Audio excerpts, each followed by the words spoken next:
අපි මීට පෙර පාඩම්වලදී කතා කළා නිෂ්පාදන සම්පත් පිළිබඳව. ආර්ථික සම්පත් අපි ප්‍රධාන කොටස් 4කට වර්ග කළා.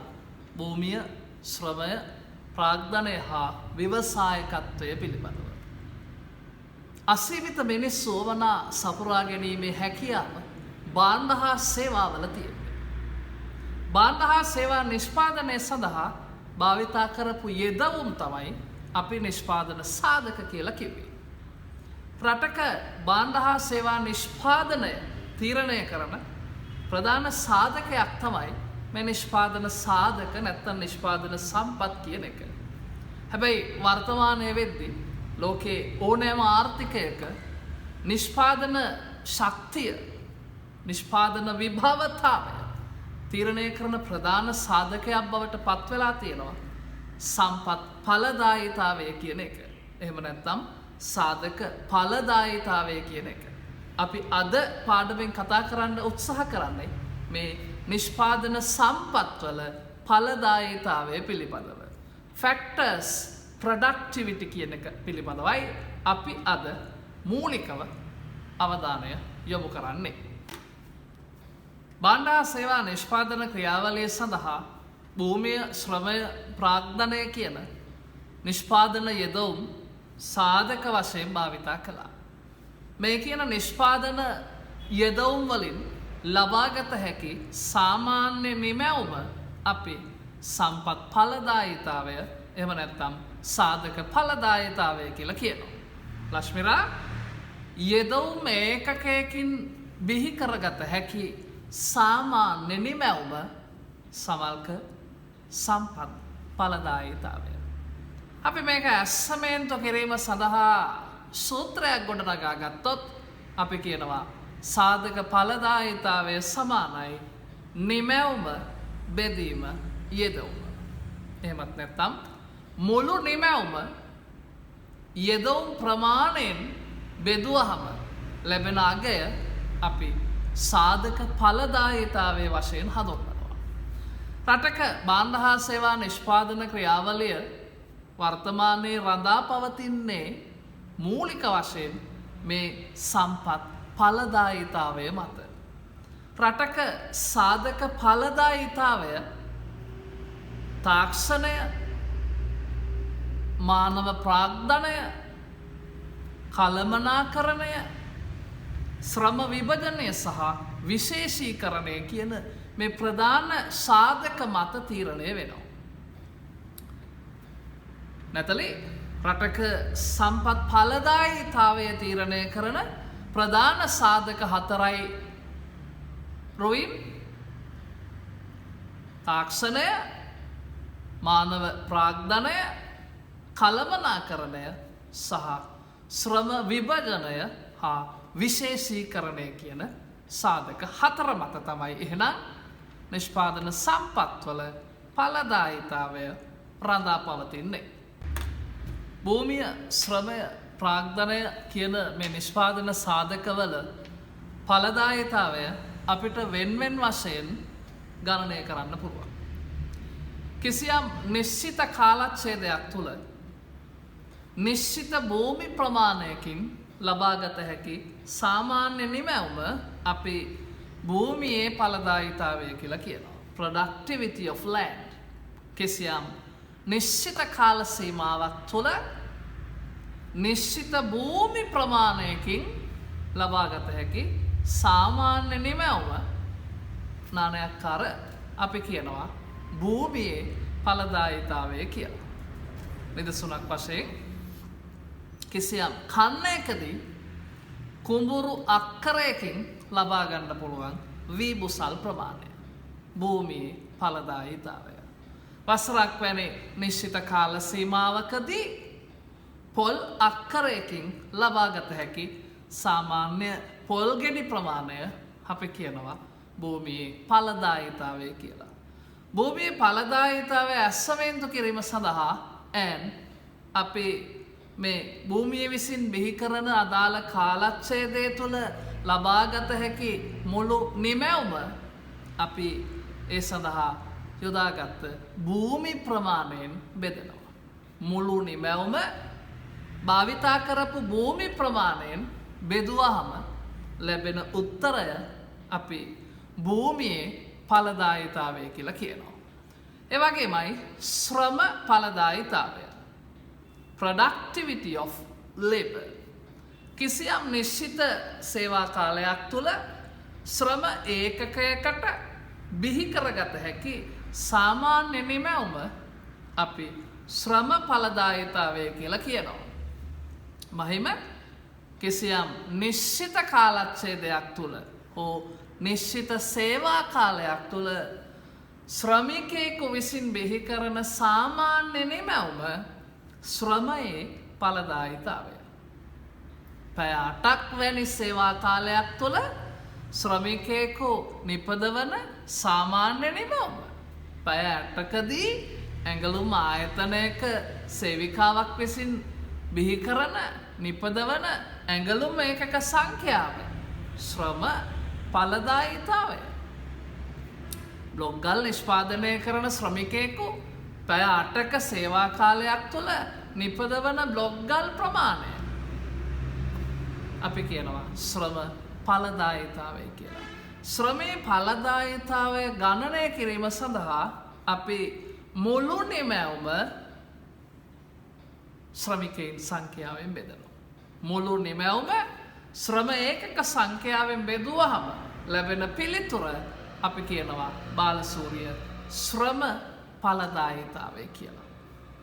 ඒ වගේමයි productivity of capital ප්‍රාග්ධනයේ ඵලදායීතාවය. කිසියම් දෙන ලද කාලච්ඡේදයක් තුළ එහෙම නැත්නම් නිශ්චිත කාල සීමාවක් තුළ ප්‍රාග්ධන ඒකකයක් ඒ කියන්නේ යන්ත්‍රයක් සූත්‍රයක් විසින් බිහි කරන සාමාන්‍ය නිමැවුම් ප්‍රමාණය අපි කියනවා උදයංග ප්‍රාග්ධනයේ ඵලදායීතාවය කියලා. කිසියම් නිශ්චිත කාල සීමාවක් තුළ ප්‍රාග්ධන ඒකකයක් විසින් බිහි කරන සාමාන්‍ය නිමැවුම් ප්‍රමාණය ප්‍රාග්ධනයේ ඵලදායීතාවය. පැය 8ක සේවා කාලයකදී යන්ත්‍රයක් විසින් බිහි කරන මුළු නිමැවුම ප්‍රාග්ධනයේ ඵලදායීතාවය. එහෙම නැත්නම් කිසියම් යන්ත්‍රයක් පැයකදී බිහි කරන සාමාන්‍ය නිමැවුම ප්‍රාග්ධනයේ ඵලදායීතාවය කියලා කියනවා. අපි ඒක ඇස්සමෙන්තු කිරීම සඳහා මුළු නිමැවුම භාවිතා කරපු යන්ත්‍ර ප්‍රමාණයෙන් එහෙමත් නැත්නම් ප්‍රාග්ධන ඒකක සංඛ්‍යාවෙන් අපි බෙදනවා. ඔය විදිහට තමයි මේ නිෂ්පාදන සාධකවල භූමියේ ශ්‍රමයේ ප්‍රාග්ධනය කියන මේ සාධකවල ඵලදායීතාවය අපි ඇස්සමේන්තු කරන්නේ. සම්පත් ඵලදායීතාවය කියලා කියන්නේ වර්තමානයේ මුළු ලෝකෙම අවධානය යොමු වෙච්ච ප්‍රධානතම සාධකයක්. රටක නිෂ්පාදන ශක්්‍යතාවය විභවතාවය වැඩි කරන්න නම් එක්කෝ නිෂ්පාදනය සඳහා භාවිතා කරන සම්පත් ප්‍රමාණය වැඩි කරන්න ඕන. භූමිය ශ්‍රමය ප්‍රාග්ධනය කියන යෙදවුම් ප්‍රමාණය වැඩි කරන්න ඕන. එහෙම නැතිනම් මේ සම්පත්වල ගුණාත්මක බව එහෙම නැත්තම් ඵලදායීතාවය වැඩි කරන්න ඕන. වර්තමානයේ වෙද්දී සම්පත් ප්‍රමාණය වැඩි කිරීමට වඩා මුළු ලෝකයාගේම අවධානය යොමු වෙන්නේ මේ සම්පත්වල ගුණාත්මක බව වැඩි කිරීම සම්බන්ධයෙන්. නැත්තම් අපි කියනවා සම්පත්වල ඵලදායීතාවය වැඩි කිරීම සඳහා තමයි අද මුළු ලෝකයාම උත්සාහ කරන්නේ. ඵලදායීතාවය කියලා කියන්නේ නිෂ්පාදන සාධකවල කාර්යක්ෂමතාවය මනින මිනුමක්. ඵලදායීතාවය productivity කාර්යක්ෂමතාවය efficiency.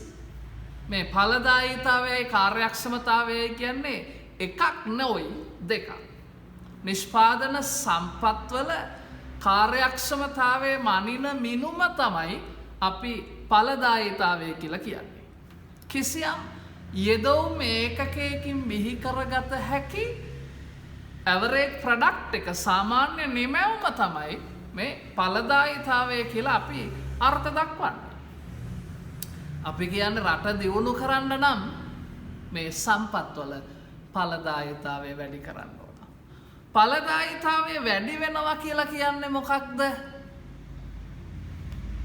කෞශල්‍ය ඵලදායීතාවය වැඩි කරන්න අපි ඵලදායීතාවය කියලා කිව්වේ මුළු නිමැවුම බෙදීම යෙදවුම් ප්‍රමාණය. ජයරත්න එහෙමනම් ඵලදායීතාවය වැඩි කරන්න නම් නිමැවුම එහෙම තියාගෙන අපිට පුළුවන් වෙන්න ඕන යෙදවුම් ප්‍රමාණය අඩු කරගන්න. කිසියම් නිශ්චිත නිමැවුම බිහි කිරීම සඳහා අවශ්‍ය යෙදවුම් ප්‍රමාණය අඩු කරගන්න පුළුවන් නම් අපි කියනවා අන්න ඵලදායීතාවයේ වර්ධනයක් කියලා. අපි කිසියම් නිශ්චිත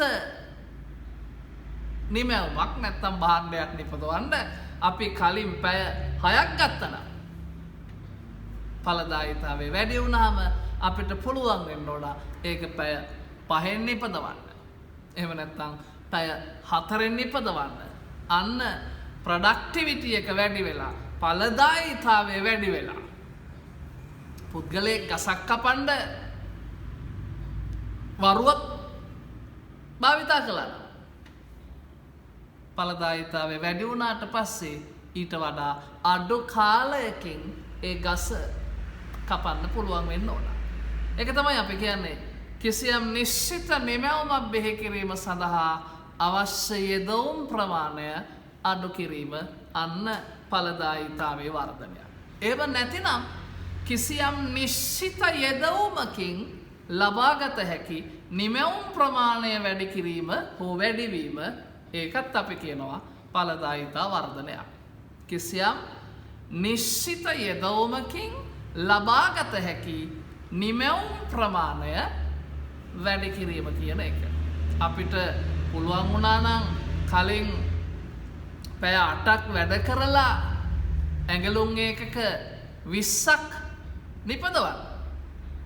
ඵලදායීතාවය වැඩි කළාට පස්සේ වැඩ කරන්නේ පැය 8මයි. හැබැයි දැන් අපි නිමැවුම් ඒකක හෝ ඇඟලුම් ඒකක 25ක් නිපදවනවා. කලින් පැය 8ට 20යි වීරසිංහ දැන් පැය 8ට 25යි. කිසියම් නිශ්චිත යෙදවුමකින් ලබාගත හැකි නිමැවුම් ප්‍රමාණය වැඩිවීම තමයි ඔන්න ඵලදායීතා වර්ධනයක් කියලා කියන්නේ.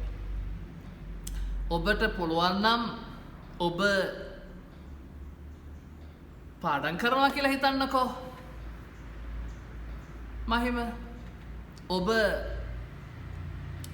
රාත්‍රී 9 ඉඳලා 11 වෙනකන් පැය 2ක් පාඩම් කරනවා. මහිම රාත්‍රී 11 වෙනකන් රෑ 9 ඉඳලා පාඩම් කරනවා. අපි හිතමු ෆොන්සේකා උදේ පාන්දර 4 ඉඳලා 6 වෙනකම් පාඩම් කරනවා. ෆොන්සේකා පාන්දර 4 ඉඳලා 6 වෙනකම් පාඩම් කරනවා. මහිම රෑ 9 ඉඳලා 11 වෙනකම් පාඩම් කරනවා. දෙන්නම පාඩම් කරන්නේ පැය 2යි යොහාන්. හැබැයි කාගේද ඵලදායීතාවය වැඩි? කාගේද වැඩි? සොයිසා කාගේද වැඩි? මහිම රෑ 9 ඉඳලා 11 වෙනකන්. හැබැයි ඊට වඩා ඵලදායීතාවය වැඩි ෆොන්සේකා උදේ 4 ඉඳලා 6 වෙනකම් පාඩම් කළා. දෙන්නම පැය 2 වුණාට මහිම මනසට දාගත්ත විෂය කරුණු ප්‍රමාණයට වඩා මහිම ධාරණය කරගත්ත ශක්තියට වඩා වැඩි ශක්ති ප්‍රමාණයක් වැඩි විෂය කරුණු ප්‍රමාණයක් ෆොන්සේකා විසින් ධාරණය කරගත්තා. මතක ශක්තිය වඩා වැඩි උදේ පාන්දර 4 ඉඳලා 6 වෙනකම් පාඩම් කිරීම. අන්න නිශ්චිත යෙදවුමක් දෙන්නම පැය 2යි. හැබැයි ෆොන්සේකාගේ ප්‍රොඩක්ටිවිටි එක වැඩි. නිශ්චිත යෙදවුමකින් ලබාගත හැකි නිමැවුම් ප්‍රමාණය වැඩි වුණා. එහෙමත් නැතිනම් මහිම රාත්‍රී 9 ඉඳලා 11 වෙනකම් පාඩම් කරලා දාගන්න විෂය කරුණු ප්‍රමාණය යම් කිසි ප්‍රමාණයක් එයා ඒ පැය දෙක ඇතුලේ ඔලුවට දාගන්නවා. හැබැයි ඒ ප්‍රමාණයම ෆොන්සේකට පුළුවන් වෙනවා පාන්දර 4 ඉඳලා 5න් දාගන්න. පැයයි ගියේ. ඒ කියන්නේ මහිම පැය දෙකෙන් දාගත්ත විෂය කරුණු ප්‍රමාණය ෆොන්සේකා එක පැයෙන් ඔලුවට දාගත්ත අර උදේ පාන්දර පාඩම් කිරීම නිසා. දෙන්නම දාගත්ත විෂය කරුණු ප්‍රමාණය සමානයි නැතලි. නමුත් මහිමට ඒක කරන්න පැය දෙකක් ගියා. හැබැයි ෆොන්සේකා ඒක පැයෙන් ඔලුවට දාගත්තා. අන්න ප්‍රොඩක්ටිවිටි එක වැඩි. එනිසා අපි කියනවා රටක හෝ යම්කිසි පුද්ගලයෙක්ගේ යම්කිසි ආයතනයක මේ නිෂ්පාදන විභවතාවය වැඩි කරගන්න නම් ඒ සම්පත්වල ඵලදායීතාවය වර්ධනය කරගන්න ඕන. ඵලදායීතාවය වැඩි වෙනකොට නිෂ්පාදන පිරිවැය අඩු වෙනවා. ඵලදායීතාවය වැඩි වෙනකොට නිෂ්පාදන පිරිවැය අඩු වෙනවා. පැය දෙකක් තුල බිහි කරපු නිවැවුම බිහි කරන්න දැන් යන්නේ පැයයි කියලා කියන්නේ කොස්ට් එක අඩු වෙනවා. පිරිවැය අඩු වෙනවා කියලා කියන්නේ අනිත් පැත්තෙන් පුද්ගලික ව්‍යවසායකයාට අතිශයින් වැදගත්.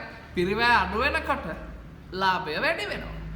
ඒ නිසා නිෂ්පාදන පිරිවැය අඩු කර ගැනීම සඳහා මේ සම්පත් ඵලදායීතාවය අතිශයින්ම වැදගත් වෙනවා. ඒ වගේමයි අපි කියනවා වෙළඳපොළ ආර්ථිකයක් තුළ අපි කතා කළා ශ්‍රමයට වැටුප් තීරණය වෙද්දී නිෂ්පාදන සාධකවල මිල තීරණය වුණේ ඒ සාධකයට තියෙන ඵලදායීතාවයත් එක්ක. ඵලදායීතාවය වැඩි කිව්වේ බිහි කරන නිමැවුම වැඩි. වැඩි නිමැවුම බිහි වෙද්දී ඒ පුද්ගලයාට ලැබෙන ආදායමත් වැඩි. එනිසා සාධක ඵලදායීතාවය සහ නිෂ්පාදන සාධකවල ඉපයීම හෝ ආදායම සහ සම්බන්ධතාවයක් තියෙනවා. ඵලදායීතාවය වැඩි වෙනකොට සාධක ඉපයීමත් වැඩි වෙනවා. ශ්‍රමයේ ඉපයීම වැඩි වෙනවා. ශ්‍රමිකයාට හොඳ ආදායමක් ලැබෙනවා. ඒ තුළින් අපි කියනවා මේ ජනතාවගේ ජීවන මට්ටම උසස් වෙනවා. ජනතාවගේ ජීවන තත්ත්වය උසස් වෙනවා ඵලදායීතාවය වැඩි වෙද්දී.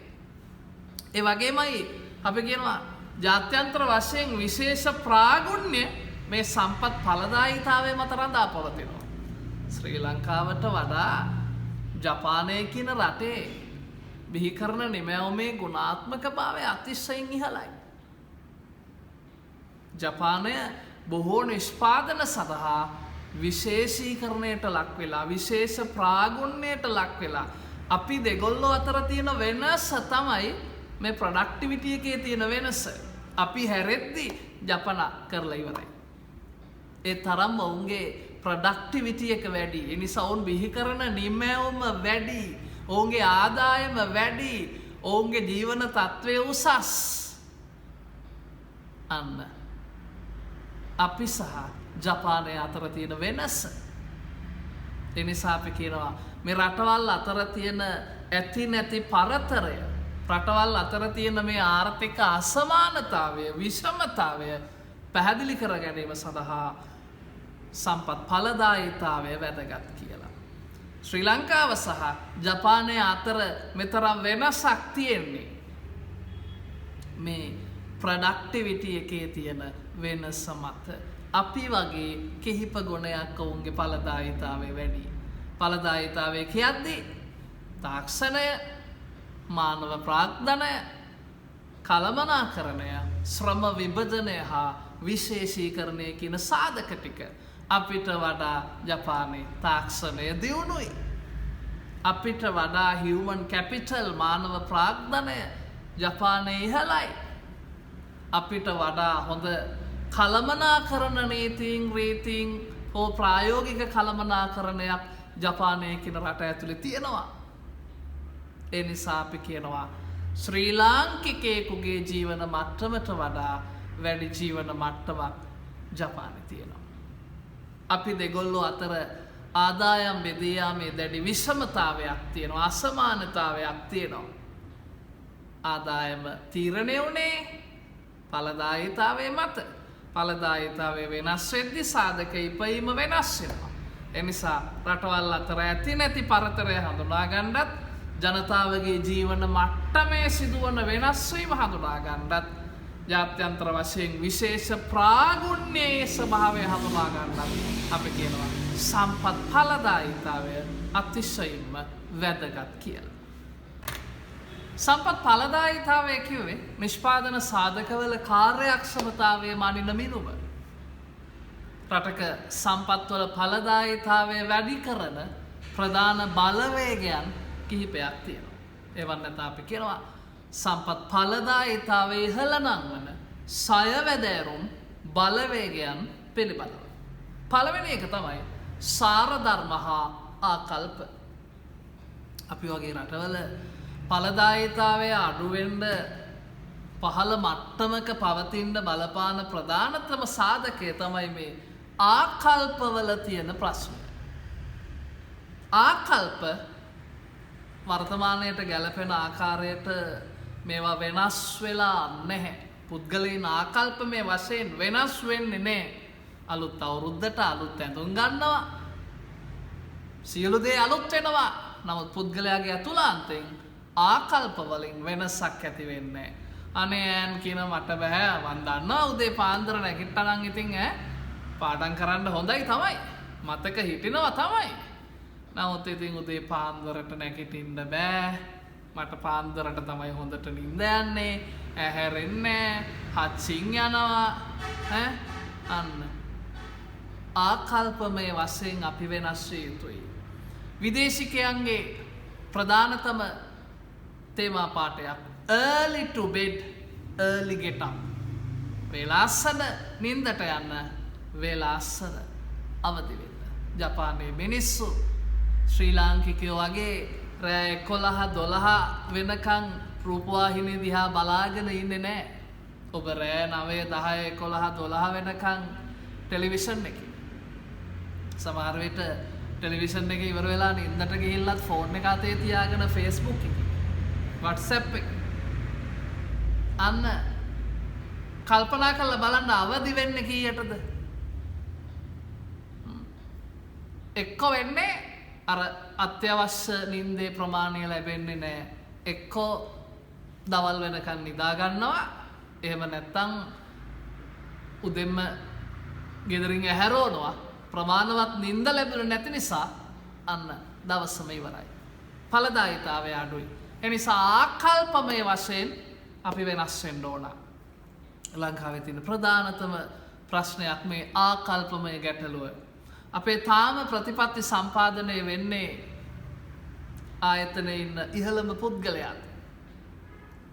ඊට වඩා අලුත් දෙයක් හොඳ දෙයක් තරුණ පුද්ගලයෙකු ඉදිරිපත් කරන්න පුළුවන්. නමුත් ආකල්පමය වශයෙන් ආයතනයේ ප්‍රධානියා හෝ ඉහළ නිලධාරියා කැමති වෙන්නේ නැහැ මෙයාට වඩා පහළ ශ්‍රේණියක නිලධාරියෙක් ඉදිරිපත් කරපු ඒ සංකල්පය ඒ අදහස පිළිගන්න හෝ ක්‍රියාවට නංවන්න එයා එකඟ වෙන්නේ නැහැ. අන්න ආකල්පමය වශයෙන් තියෙන ගැටලුව නිසා ලංකාවේ ඵලදායීතාවය ගොඩක් අඩුයි. ඵලදායීතාවයේ දියුණු රටවල ආකල්පමය වශයෙන් පුද්ගලයන් වෙනස් වෙලා තියෙන්නේ. අපි කරන රස්සාව බලනවා. මොකද කරන්නේ? සුපර් මාකට් එකේ බඩු විකුණනවද?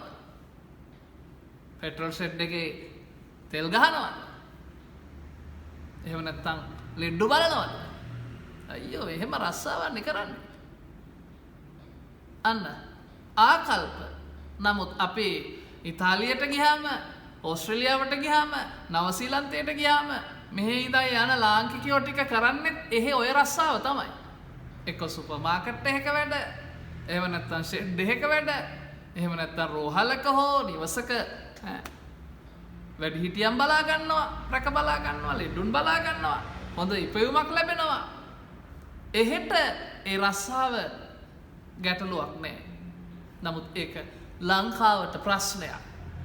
එහෙනම් ඔන්න ආකල්පමය වශයෙන් තියෙන ගැටලුව නිසා අපේ ඵලදායීතාවය පහත්. අපි ප්‍රොඩක්ටිවිටි එක වැඩි කරගන්න නම් සාරධර්ම ආකල්ප වලින් අපි වෙනස් වෙන්න ඕන. ඊළඟ එක තමයි නව්‍යතා ඉනෝවේෂන්ස්. අපි කලින් පාඩමේදීත් කතා කළා. නව්‍යතා අලුත් දේවල්, අලුත් ක්‍රම, අලුත් අදහස්, අලුත් භාණ්ඩ මේවා බිහි වෙනකොට සාධක ඵලදායීතාවය වැඩි වෙනවා. අලුත් දේවල් ඉදිරිපත් වෙනවා. නව නිර්මාණ එනවා. අපි කතා කළා. අතින් ඔබ කොහොමද ජූස් එකක් හදන්නේ? බ්ලෙන්ඩ් කළාම ඊට වඩා ප්‍රොඩක්ටිවිටි එක වැඩි. අලුත් දේවල් ඊට වඩා අලුත් දේවල් තව ඇවිල්ලා තියෙනවා. අන්න ප්‍රොඩක්ටිවිටි එක වැඩි වෙනවා නව්‍යතාවයත් එක්ක. පොරව යොදාගෙන ගහ කපනවට වඩා ප්‍රොඩක්ටිවිටි එක වැඩි මැෂින් එකකින් ගහ කපනකොට. අන්න ඵලදායීතාවය වැඩි. නව්‍යතා ඉනෝවේෂන්ස්. ඊළඟ එක තමයි තරඟය. කම්පිටිෂන්. තරඟයක් තියෙන්න ඕන. ඕගොල්ලන්ගේ ඉස්කෝලේ ඇතුලේ පන්තිය ඇතුලේ ඉන්න ළමයි ටික අතර තරඟයක් නැතිනම් ප්‍රොඩක්ටිවිටි එක අඩු වෙනවා. අපි හිතමු භාග්‍යයා ගන්නවා ලකුණු 50ක් ටර්ම් ටෙස්ට් එකට. ඒ වගේමයි දුලානි ගන්නවා ලකුණු 60ක්. වික්‍රමසිංහ ගන්නවා ලකුණු 70ක්. කවන්නේ. ඉතින් අපිට මොකද වික්‍රමසිංහ 70ක් ගත්තට ඒක එයාගේ හැකියාව. දුලානි 60ක් ගත්තා. ඉතින් ඒ දුලානි භාග්‍ය 50ක් ගත්තා. ඉතින් අපිට මොකද කියලා නිකන් හිටියොත් එහෙම ඊළඟ පාර ඊළඟ ටර්ම් ටෙස්ට් එක එනකොට අර 70 ගත්ත වික්‍රමසිංහගේ ලකුණු 60 වෙලා 60 ගත්ත දුලානිගේ ලකුණු ටික 50 වෙලා 50 ගත්ත භාග්‍යගේ ලකුණු ටික 40 වෙලා.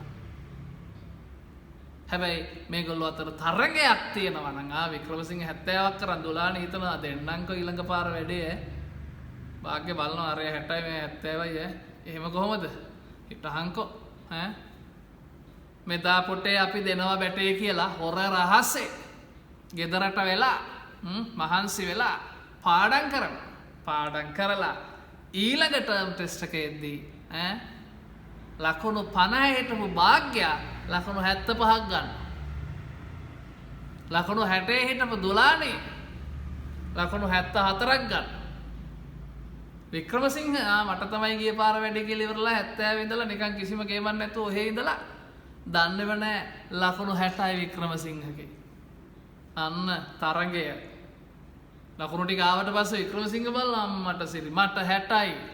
අර කොහෙවත් හිටපු 50 ගත්ත භාග්‍ය 75ක් කරගෙන 60 හිටපු දුලානි 74ක් කරගෙන එහෙම කොහොමද දෙන්නන්කෝ ඊළඟ පාර කියලා අන්න කම්පිටිෂන් එක තරගය හරහා සියලු දෙනාගේම ඵලදායීතාවය වැඩි වෙනවා.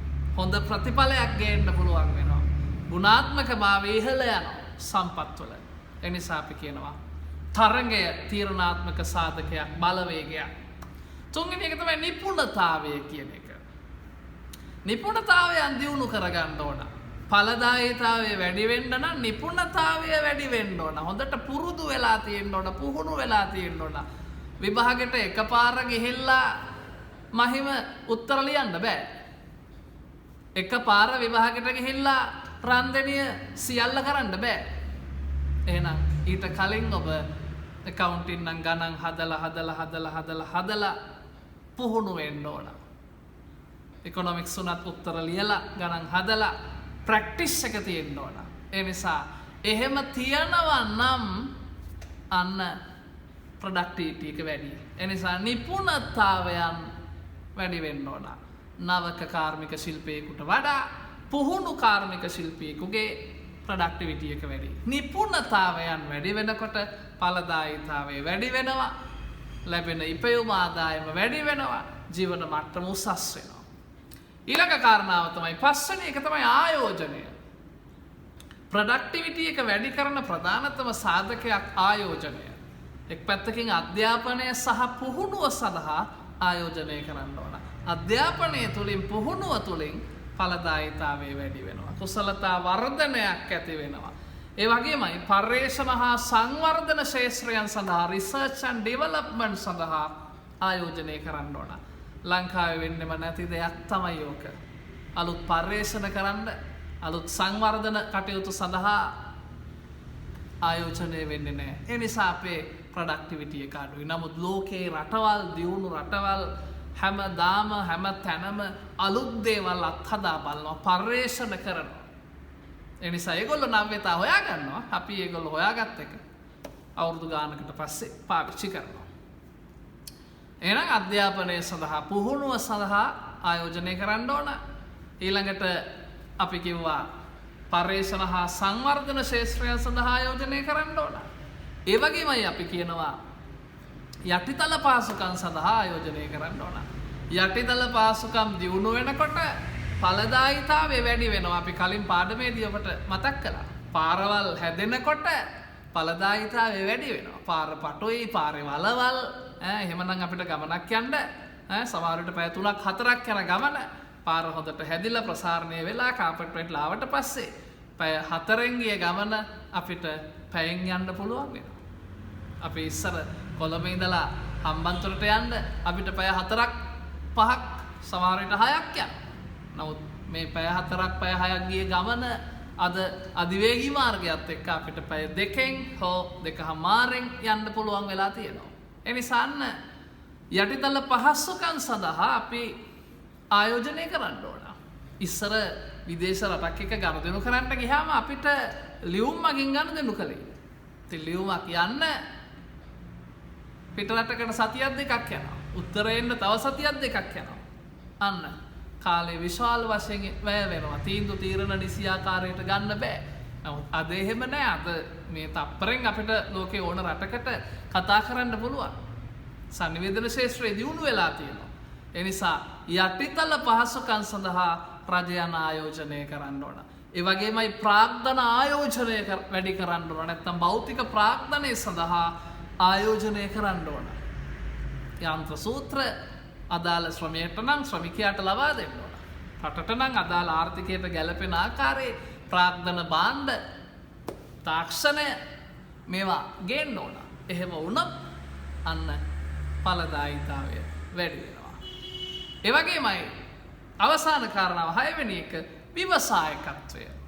ප්‍රොඩක්ටිවිටි එක තීරණය කරන ප්‍රධාන සාධකයක් තමයි ව්‍යවසායකයා කියන එක.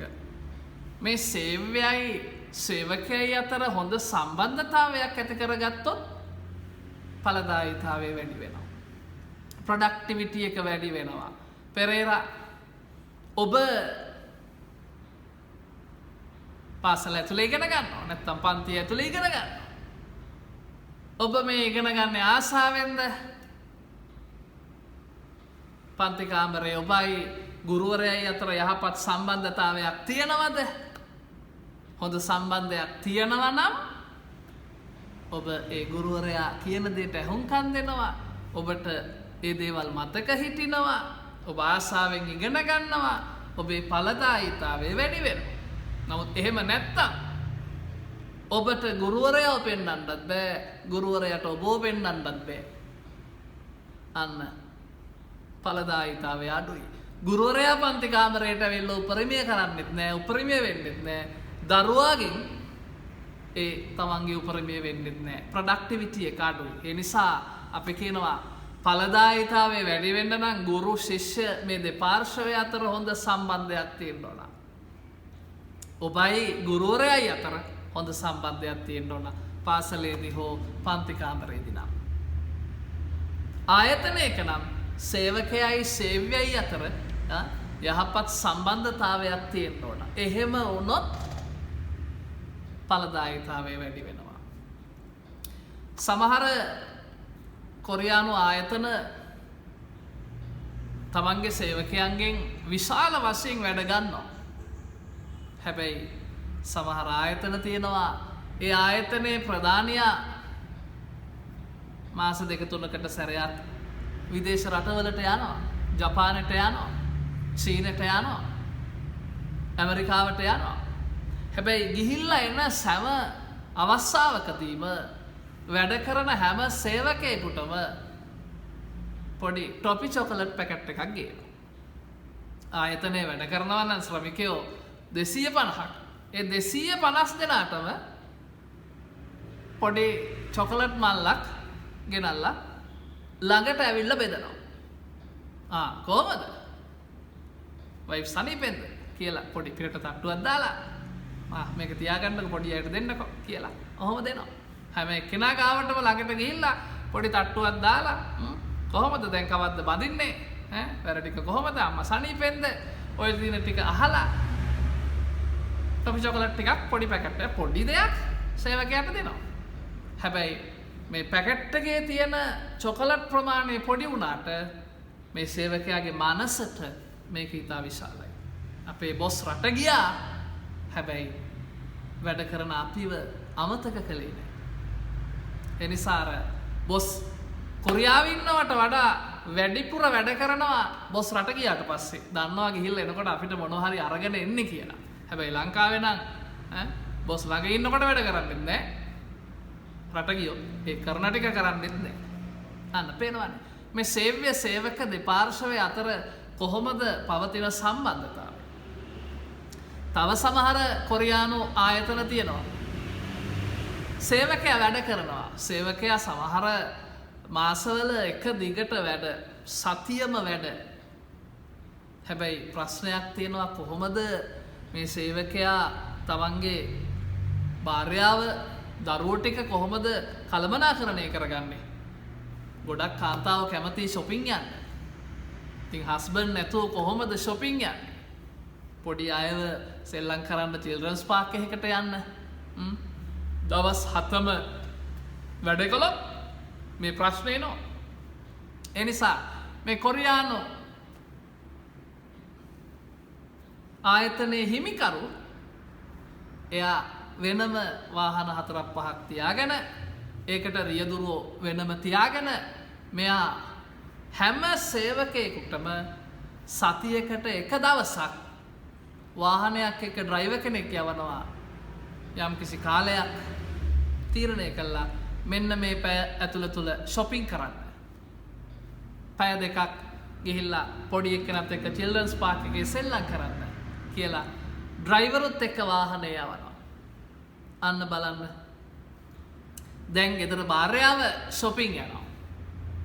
දෙන්නම සන්තෝෂෙන් දැන්. සමහර විට සුහම් පුරුෂයා කැමති නෑ භාර්යාවත් එක්ක shopping යන්න. shopping ගියාම දන්නවනේ ඉතින් නේද? භාර්යාව shopping ගියාම ආයි එළියට එන්නේ නෑනේ. ඒ නිසා ස්වාමිවරු හරි අකමැති දෙයක් තමයි shopping කරන්නේ. ඉතින් දැන් රියදුරා දෙනවා shopping යන්න. ඒ නිසා ගැටලුවක් නෑ. රියදුරානේ එයා කාර් එකට වෙලා ඉන්නවා. අදාළ පැය 4ක් හෝ 3ක් භාර්යාව තනියම ගිහලා පොඩි එක්කෙනත් එක්ක ගිහලා නිදහසේ shopping කරලා වෙලාවට බර ටිකක් අරගෙන එනවා. ස්වාම පුරුෂයා වාහනේ හිටියන ඇයි මෙච්චර වෙලා ගියේ මොනවද මෙච්චර වෙලා කළේ මොනවද ගත්තේ අයියෝ ඕක ගන්න ඔච්චර වෙලා යනවද? ඒ කිසි ප්‍රශ්නයක් නැහැ. ඩ්‍රයිවර් ඉන්නේ වාහනේට නැග්ග ගියා. ඊට පස්සේ පොඩි එක්කෙනාව අරගෙන children's park එකට යනවා. පැයක් හෝ පැය දෙකක් අන්න සෙල්ලම් කරනවා ගෙදර. කිසි ප්‍රශ්නයක් නැහැ. දැන් ඔන්න භාර්යාවත් දරුවෝ ටිකත් සන්තෝෂෙන් ඉන්නවා. ස්වාම පුරුෂයාත් එයා හිතනවා අම්මෝ ගෙදර ඉන්නවට වඩා හොඳයි දැන් රස්සාව කරන එක. ගෙදර හිටියොත් මට තමයි මේ shopping කරන්න වෙන්නේ. ගෙදර හිටියොත් එක එක වැඩ. දැන් ඒ ඔක්කොම ටික බොස් බලා ගන්නවා වාහනේ යවනවා. හැබැයි ඉතින් ලංකාවේ ආයතනයක කොහොම කරන්න ගියොත් ලංකාවේ ආයතනයක සතියකට සැරයක් වැඩ කරන සේවිකාවකගේ ගෙදරට බොස් වාහනේ ඇරියොත් එහෙම අහල පහල මිනිස්සු ටික පහවදාටම පදයකුත් හදනවා. අන්න ආකල්පමය වශයෙන් අපි කොහෙද ඉන්නේ? මේ ආයතනය එකවරක් කොරියාවේ කිසිදු ආරවුල් නැති ප්‍රශ්න නැති හොඳම ව්‍යවසායකයා බවට පත් වුණා. එක්තරා වර්ෂයක ඒ රටේ වසරේ හොඳම ව්‍යවසායකයා බවට පත් වුණා. කිසිදු කම්කරු ප්‍රශ්නයක් කම්ප්ලේන් එකක්වත් නැහැ. මොකද කියලා හොයලා බැලුවාම දැන් සේවකයෝ ටික ඔක්කොම වැඩ. මේ සේවකයෝ කම්කරු අරගලයක් කරනවා නම් හෝ වැඩට යන්නේ නැතිනම් ගිහිල්ලා ඉස්සල්ලාම කියන්නේ කාටද? ධනංජය. අපි හිතමු ධනංජයගේ තාත්තා කියලා. ධනංජයගේ තාත්තා. වැඩට යන්නේ නැතිනම් ඉස්සල්ලාම කාටද කියන්නේ? පෙරේරා. වැඩ කරන තැන බොස්ටද නැද්ද? රන්දනිය. තාත්තා වැඩට යන්නේ කාටද කියන්නේ ඉස්සල්ලාම? රැකියාව කරන තැන බොස්ට හෝ ඒ අදාළ මැනේජ්මන්ට් එක දැනුවත් කරනවද නැද්ද? හවුද නැද්ද? කවිෂා? නෑ. ඉස්සල්ලාම කියන්නේ තාත්තගේ භාර්යාවට එහෙම නැත්නම් ඔබේ අම්මට මම හෙට වැඩට යන්නේ නෑ කිව්වහම භාර්යාව නැත්නම් අම්මා අහනවා ඇයි වැඩට යන්නේ නැත්තේ? නෑ අපි හෙට උද්ඝෝෂණයක් නේ අපි හෙට පිකට් එකක්. අපිට මේ මෙතන වැඩ කරන්න බෑ අපි මරෝ වැඩ ගන්නවා. අපි ඒ නිසා වැඩට යන්නේ නෑ. කිව්වහම මේ වැඩ වර්ජනයට හෝ පිකට් එකට විරුද්ධව පළවෙනි වෙඩිමුරය තියන්නේ කවුද? රන්දනිය කවුද තියන්නේ? අන්න ඔබේ අම්මා. එහෙම නැතිනම් භාර්යාව තාත්තගේ. මෙච්චර සලකනවා. සතියකට සැරයක් shopping එකකන් යනවා. පොඩි එක්කෙනාවයි අපි වයි අරගෙන ජිල්රස් පාක් යනවා. මෙච්චර සලකන ආයතනේ තමුසලා වැඩ වර්ජනය කරනවද? මේ යනවා යන්න වැඩට. අන්න එහෙම කිව්වහම තාත්තා යනවද නැද්ද? බාලසූරිය යන්න වෙනවා සමහර විටනේ.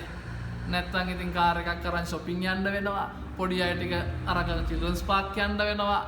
හැමදාම ඔය සතියකට වරක්.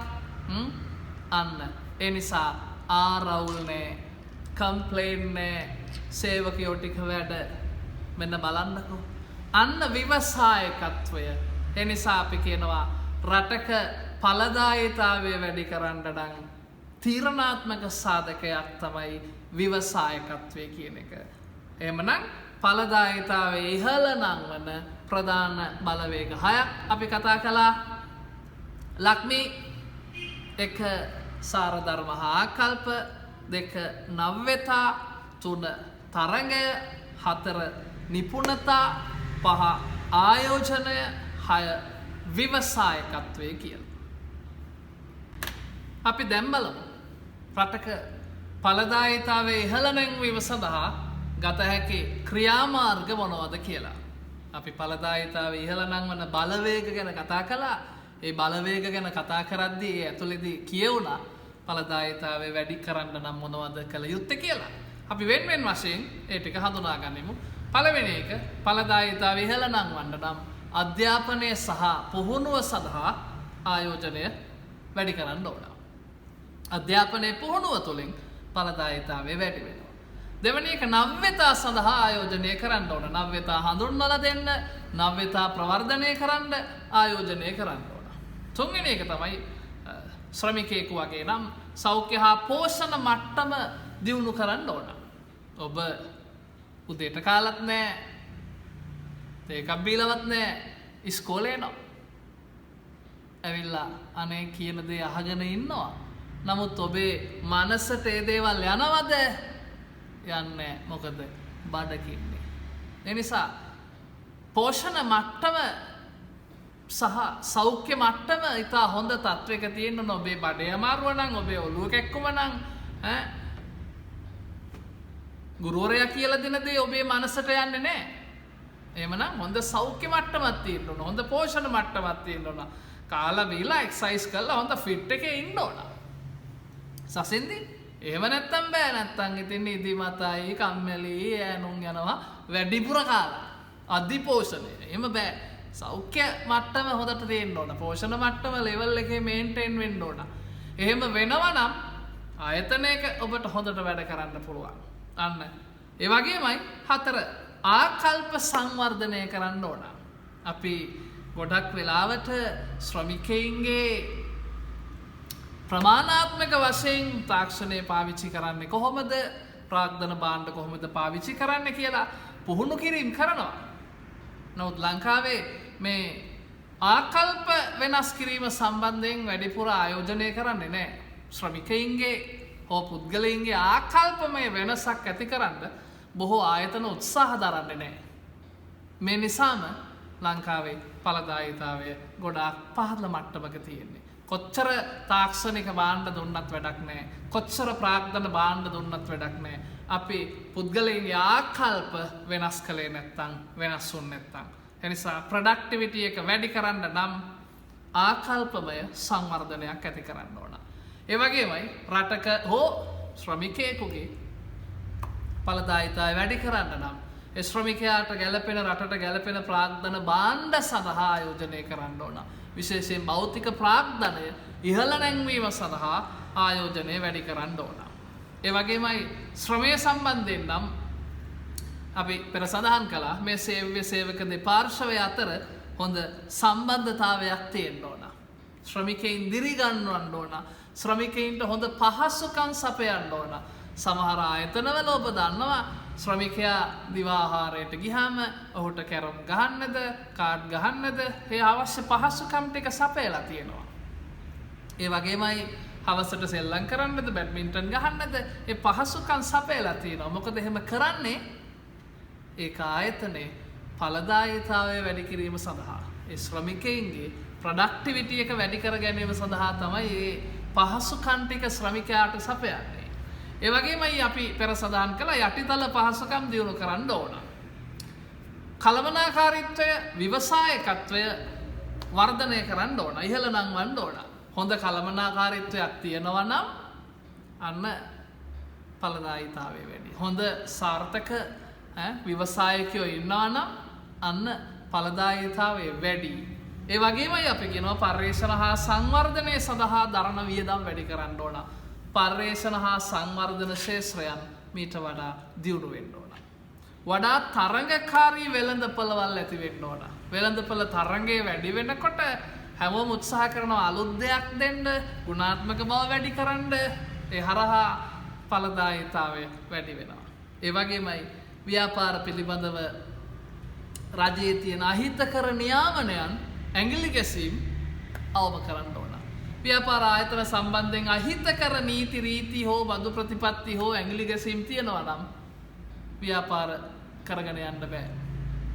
ඵලදායීතාවය අඩු වෙනවා. ඒ නිසා එවැනි අහිතකර ඇඟිලි ගැසීම් හෝ මැදිහත් වීම අවම කරන්න ඕන. ඒ නිසා ඔන්න රටක හෝ ශ්‍රමිකයින්ගේ හෝ මානව සම්පතේ ඵලදායීතාවය වැඩි කරන්න මෙන්න මෙවැනි ක්‍රියාමාර්ග හරහා පුළුවන්කම ලැබෙනවා. දැන් අපි බලමු ඵලදායීතා පරතරය කියන්නේ මොකක්ද කියලා. අපි ප්‍රොඩක්ටිවිටි ගැප් කියලා කියනවා. ඵලදායීතා පරතරය කිසියම් ආයතනයක හෝ රටක හෝ පුද්ගලයෙකුගේ විභව නිමැවුම Tamanට කළ හැකි උපරිමය සහ බිහි කරන සැබෑ නිමැවුම අතර වෙනස අපි ඵලදායීතා පරතරය කියලා කියනවා.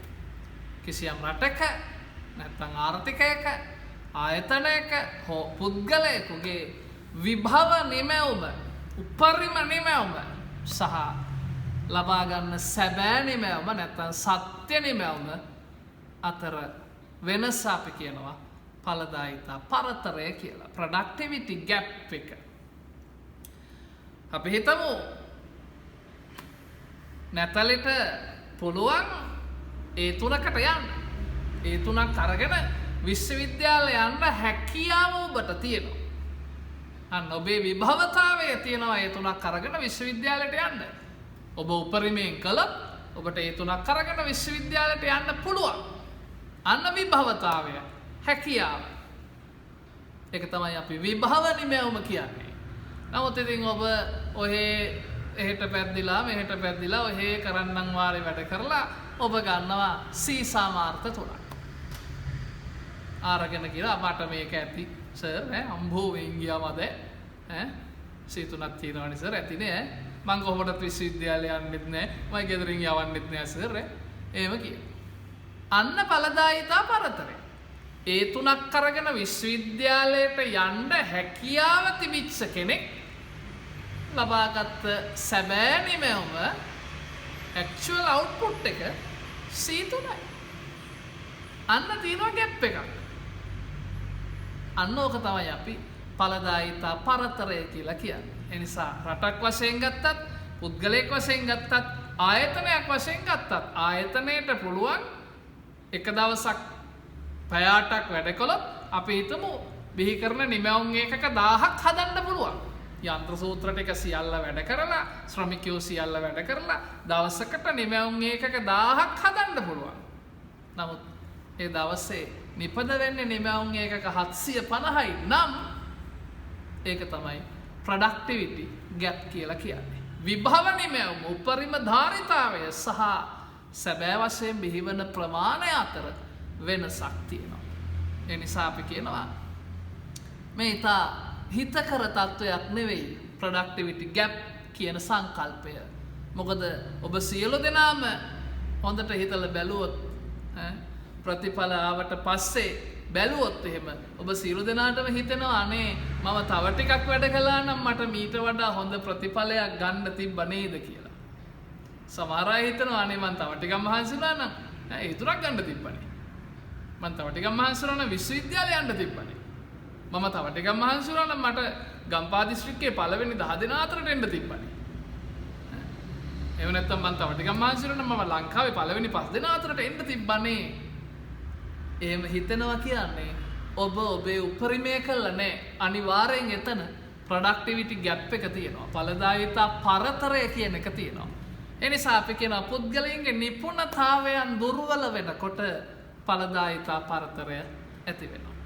ඵලදායීතා පරතරයට එක හේතුවක් නිපුණතාවයන් දුර්වලයි. ඊළඟ ව්‍යාපාර කටයුතු සම්බන්ධයෙන් ආණ්ඩුවේ අහිතකර ඇඟිලි ගැසීම් නීති රීති වැඩි හෝ දැඩි. රටක් සම්බන්ධයෙන් ගත්තොත් මේ රටේ ඉන්න ආයෝජකයන්ට ව්‍යාපාර පවත්වාගෙන යන අයට රජය විසින් අහිතකර ආකාරයේ නීති රීති මැදිහත් වීම පනවනකොට ඒ ආයතනය තමන්ගේ උපරිමයට යන්නේ නැහැ. විවිධ හේතුන් නිසා ඒ ආයතනයේ ඵලදායීතාවය අඩු වෙනවා, නිමැවුම අඩු වෙනවා. අවසානයේ සෑම ආයතනයකට ඔය දේ වුණාම රට වර්ෂයක් තුල බිහි කරගත හැකි උපරිම නිමැවුම නිෂ්පාදනය කළා නැහැ. ඒ නිසා මේ ආණ්ඩුවේ අහිතකර නීති රීති ඉතා දැඩිව බලපානවා ඵලදායීතා පරතරයට. ඔබට උනත් ඒක වෙන්න පුළුවන්. ඔබේ ප්‍රතිඵලය අඩු වෙන්න දෙමව්පියෝ අහිතකර ආකාරයේ ඔබේ දේවල් වලට ඇඟිලි ගහනවා, නීති රීති පනවනවා. ඒ තියෙන දැඩි නීති රීති නිසා ඔබේ ප්‍රොඩක්ටිවිටි එක අඩු වෙන්න පුළුවන්. ඒක වෙන්න පුළුවන්. ඒ නිසා අහිතකර දෙමව්පියෝ බලපෑම් කරන්න ඕන. ඔබේ දේවල් සොයා බලන්න ඕන. නමුත් අහිතකර අනවශ්‍ය ඇඟිලි ගැසීම් කරන්න ගියොත් ඔබේ ප්‍රොඩක්ටිවිටි එක අඩු වෙනවා. ඔබ පාඩම් කර කර ඉන්නවා. අම්ම ඇවිල්ලා හොරෙන් බලනවා ඔබ පාඩම් කරනවද කියලා. එකපාරක් නම් එහෙම බලන්න ඕන තමයි. නමුත් නිතර වරින් වර විනාඩි 10න් 10ට ඇවිල්ලා බලනවා නම් ඔබ පාඩම් කරනවද මොකද කරන්නේ? මූ පාඩම් කරනවද මොකද කරන්නේ? පාඩම් කරනවද Facebook එකේද? පාඩම් කරනවද WhatsApp message යවනවද කියලා නිරන්තරයෙන් අම්මා ඔක ඔලුව දදා බලන්න ගියොත් අන්න ඔබේ මනස වෙන කොහෙට හරි යනවා. ඔබේ ප්‍රොඩක්ටිවිටි එක අඩු වෙනවා. අම්මා ඒක බලන්න ඕන. අම්මා ඒක බලන්න ඕන ඔබට නොදැනෙන ආකාරයට. අම්මා තේ හිමින් සැරේ කාමරේ ඇතුළට වතුර එකක් අරන් එන්න ඕන අම්මා. පුතා පාඩම් කරනවානේ. මේන් වතුර එක. වතුර එක තියලා බලලා ගියා මෙයා මොකද කරන්න කියලා. ඊට පස්සේ ටික වෙලාවකින් පැය භාගයකින් විතර අම්මායි පුතේ තේ එක ගෙනත් දෙන්න. ඊට පස්සේ ටික වෙලාවකින් ආයි ඇවිල්ලා තේ එක බිව්වනේ කුඹියු හයි පුතේ කියලා පොප්පේ අරගෙන යනවා. අන්න පොඩ්ඩක් උපක්‍රමශීලී ලෙස අම්මා ඒ දේ කරන්න ඕන. එහෙම නැතුව අම්මා රහස් පොලිසියෙන් වගේ අනවශ්‍ය ලෙස දරුවට තේරෙන්න මේ දේ කරන්න ගියොත් එහෙම දරුවගේ අවධානය වෙනතකට යනවා. අම්මා මේ මම මොනවද කරන්න කියලා තමයි හොයලා බලන්නේ කියලා ඉවර වෙලා ඔබ හරියට පාඩම් කරන්නේ නැහැ. හෝ පාඩම් කරපු දේවල් ඔලුවට යන්නේ නැහැ. අන්න ප්‍රොඩක්ටිවිටි ගැප් එකක් ඇති වෙනවා. ඊළඟට රටක් සම්බන්ධයෙන් ගත්තොත් පර්යේෂණ හා සංවර්ධන ශාස්ත්‍රයන් සඳහා ආයෝජනයේ පහත වැටීම මේ ප්‍රොඩක්ටිවිටි ගැප් එකට හේතු වෙනවා. අලුත් දේවල් කරන්න, නව පර්යේෂණයන් කරන්න, අත්හදා බැලීම් කරන්න ඕන. එහෙම වෙන්නේ නැතිනම් අපිට අපේ උපරිම නිමැවුම හෝ නිමැවුම් මට්ටමේ උපරිම ධාරිතාවය ප්‍රසාරණය කරගන්න හැකියාවක් ලැබෙන්නේ නෑ. ඒ නිසා පර්යේෂණය වැදගත්. සංවර්ධන ශාස්ත්‍රය වැදගත්. ඒ නිසා මේ සඳහා ආයෝජනය කළ යුතුයි. හැබැයි රටක ඒ ආයෝජනය පහත වැටුනොත් අනිවාර්යෙන් ප්‍රොඩක්ටිවිටි ගැප් එකට හේතු වෙනවා. ඊළඟට තරංගය වෙළඳපොළ අතර තරංගකාරීත්වය අඩු නම් ඔහේ අර ආවට ගියාට ඔහේ කරගෙන යනවා මිසක් අර උපරිම නිමැවුම ධාරිතාවයට යන්නේ නැහැ. ඒ උපරිම ධාරිතාවයේ විභව නිමැවුම සාක්ෂාත් වෙන්නේ නැහැ. ප්‍රතිඵලය ප්‍රොඩක්ටිවිටි ගැප් ඵලදායිතා පරතරය. ඊළඟට ආණ්ඩුවේ අකාර්යක්ෂමතාවය නැත්නම් රාජ්‍යාංශයේ අකාර්යක්ෂමතාවය බලපානවා ඵලදායිතා පරතරය සඳහා. අකාර්යක්ෂම රාජ්‍යාංශයක් තියෙන රටක ඒ රාජ්‍යාංශයට බිහි කරගත හැකි උපරිම නිමැවුම හෝ උපරිම ධාරිතාවය බිහි වෙන්නේ නැහැ.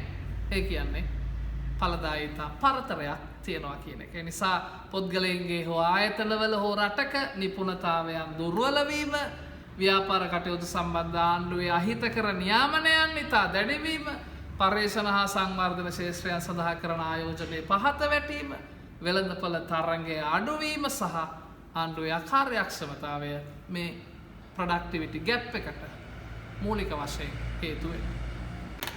හොඳයි, දැන් අපි බලමු ඵලදායිතාව ඉහළ යාමේ ප්‍රතිලාභ මොනවද, වාසි මොනවද කියලා. ඵලදායිතාවය කිව්වේ තීරණාත්මක සාධකයක් රටක නිෂ්පාදන ශක්තියට. ඵලදායිතාව ඉහළ ගියාම අපි පෙර සඳහන් කළා නිෂ්පාදන පිරිවැය අඩු වෙනවා. නිමැවුම් ඒකකයක් බිහි කිරීම සඳහා අවශ්‍ය යෙදවුම් ප්‍රමාණය අඩුවීම හෝ නිශ්චිත යෙදවුමකින් ලබාගත හැකි නිමැවුම් ප්‍රමාණය වැඩිවීම හරහා නිෂ්පාදන පිරිවැය අඩු වුණා. නිෂ්පාදන පිරිවැය අඩුවීමත් එක්ක පුද්ගලික ව්‍යවසායකයාගේ ලාභදායීත්වය වැඩි වෙනවා. ලාභය වැඩි වෙනකොට එක් පැත්තකින් එයා අලුත් දේවල් කරන්න පෙළඹෙනවා. නව්‍යතා සම්පාදනය කරන්න උත්සාහ කරනවා. ලාභය වැඩි වෙනකොට ආයෝජකයා හෝ ව්‍යවසායකයා දිරිමත් වෙනවා. තවදුරටත් රටේ නිෂ්පාදනය වැඩි කරනවා. ඒ නිසා එක් පැත්තකින් ඵලදායීතාවය වැඩිවීම හරහා රටේ නිෂ්පාදනය වැඩි වෙනවා. නිෂ්පාදන ධාරිතාවය වැඩි වෙනවා. ප්‍රොඩක්ටිවිටි එක වැඩි වෙද්දී ව්‍යාපාර ආයතන හෝ ආර්ථිකයන් අතර තියෙන තරංගකාරීත්වය ඉහළ යනවා. කම්පිටිෂන් එක වැඩි වෙනවා. ඒ වගේමයි ඔන්න සම්පත් ඵලදායීතාවය වැඩි වුණා. ඵලදායීතාවය වැඩි වෙනකොට නිෂ්පාදන පිරිවැය අඩු වුණා. ලාභය වැඩි වුණා. ව්‍යවසායකයෝ ආයෝජකයෝ දිරිමත් වුණා. නිෂ්පාදනය වැඩි වුණා. ඒ හරහා රටේ ආර්ථික වර්ධනය වේගවත් වෙනවා. රටේ ආර්ථික වෘද්ධියක් ඇති කරන්න ප්‍රධාන සාධකයක් වෙනවා මේ සම්පත් ඵලදායීතාවය කියන එක. වර්තමානයේ මේ ආර්ථික වෘද්ධිය කියන සංකල්පේ ප්‍රධානතම සාධකයක් බලවේගයක් තමයි සම්පත් ඵලදායීතාවය ඉහළ නැංවීම කියන එක. අපි පෙර සඳහන් කළා සාධක ඵලදායීතාවය සහ සාධකවල ඉපයීම අතර හොඳ සම්බන්ධතාවයක් තිබුණා. ඵලදායීතාවය වැඩි වෙනකොට ඒ සාධකයේ ඉපයුම වැඩි වුණා. ශ්‍රම ඵලදායීතාවය ඉහළ යනකොට ශ්‍රමිකයින්ට වැඩි ආදායමක් ඉපයුමක් ලැබුණා. ආදායම වැඩි වෙනකොට ශ්‍රමිකයින්ගේ ජීවන මට්ටම උසස් වෙනවා. ඒ තුළින් රටේ ජනතාවගේ ජීවන මට්ටම සමස්තයක් ලෙස වර්ධනය කරගන්න පුළුවන් වෙනවා. ඒ නිසා ඵලදායීතාවය ඉහළ යාම කුටුම්බවල ජීවන මට්ටම උසස් වෙන්න ඒ තුළින් ආර්ථික සංවර්ධනය කරා ගමන් කරන්න ප්‍රධාන හේතුවක් වෙනවා. ඉතින් අපි හැමදාම ශ්‍රී ලංකාව සංවර්ධනය වෙමින් පවතින රටක් වශයෙන් අපි හැමදාම මේ කතා කරන්නේ අපේ ඵලදායීතාවයේ තියෙන පහත වැටීම නිසා. ප්‍රොඩක්ටිවිටි එක අඩුයි, හම්බ වෙන ආදායම අඩුයි, ජීවන මට්ටම පහත්. ඒ නිසා සංවර්ධනය කරා යන්න නම් අපි අපේ ප්‍රොඩක්ටිවිටි එක වැඩි කරගන්න ඕන. හොඳයි. අපි මේ වෙනකොට ආර්ථික විද්‍යාව කියන්නේ මොකක්ද? ආර්ථික විද්‍යාවේ පදනම කොහොමද කියන එක සම්බන්ධයෙන් කතා කළා. මූලික ආර්ථික සංකල්ප පිළිබඳව අපි කතා කළා. සම්පත් හිඟකම, ආවශ්‍යක පිරිවැය, තේරීම, ඒ වගේම අපි කතා කළා ආර්ථික භාණ්ඩ, ආර්ථික නොවන බාණ්ඩ ඒ වගේම අපි කතා කළා නිෂ්පාදන සම්පත් පිළිබඳව අද අපි කතා කළා නිෂ්පාදන සම්පත්වල ඵලදායීතාවය පිළිබඳව එනිසා මෙතෙක් ඉගෙනගත්ත සංකල්ප න්‍යායන් ඇසුරින් කොහොමද අපේ විභාග ප්‍රශ්නයකට පිළිතුරු සපයන්නේ කොහොමද අපි උත්තරයක් ගොඩනගා ගන්නේ එනිසා අපි දැන් බලමු පසුගිය ප්‍රශ්න පත්තර කිහිපයක් ප්‍රශ්න ටික තියෙනවා ඔබ ඒ ටික බලලා සටහන හොඳට පාඩම් කරලා ඒ වගේමයි හොඳට ඇහුම්කන් දීලා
එවනම් අදට ගිහින් එන්නම් ආයෙත් දවසක අලුත් පාඩමකින් හමු වෙමු එතෙක් ඔබට බුදු සරණයි ජේසු පිහිටයි